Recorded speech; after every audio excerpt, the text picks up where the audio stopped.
My name is Honorable Annor Dompreh. I'm the Minority Chief Whip for the 9th Parliament of Ghana, and I'm privileged to be part of Ghana's delegation to Pan-African Parliament. Now, today has been a very impressive day for me.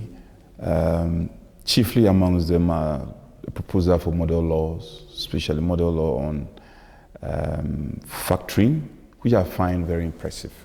First of all, I think that it only affirms what our torchbearers have been speaking to, that Africa must industrialize, Africa must take its destiny on its own hands amongst the Community of Nations. And so it is not new, but for me, the realization by Pan-African Parliament that this is a trail we should blaze, and not blazing it in the normal way, but with a certain different approach and a mindset, is very impressive.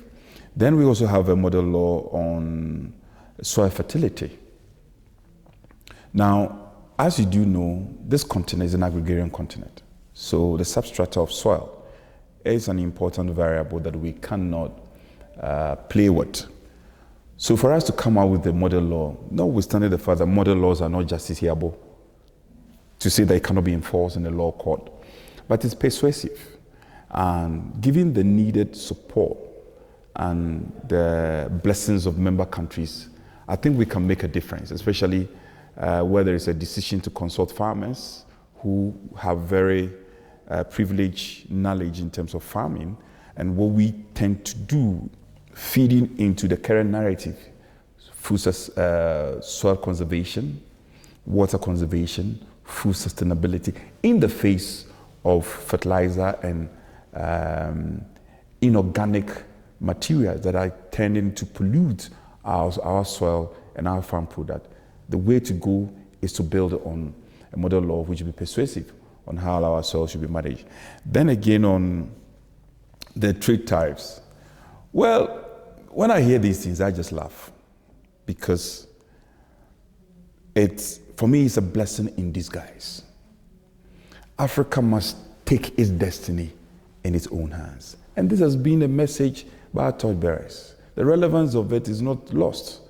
We must take our destiny in our hands. We cannot continuously be tied to the apron strings of these so-called developed countries. Now today, the reality at the global level is that we are getting a certain superpowers who are building alliances with certain emerging powers, and they will support and blessings of some other African countries whose the consciousness has dawned on them.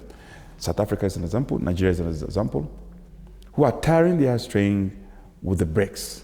What does it mean? It means that they are becoming alternative in the world. And no country is a superpower now. Look at how the dollar is struggling of late.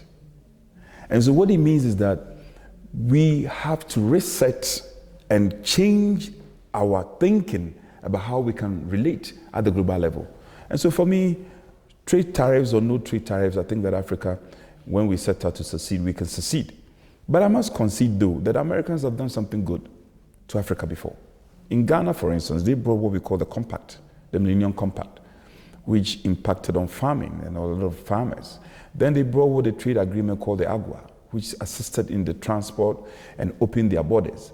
Of course, I say that it is not enough, but I am not the type of persons who believe that at the least provocation or difficulty, we just go and be announcing it.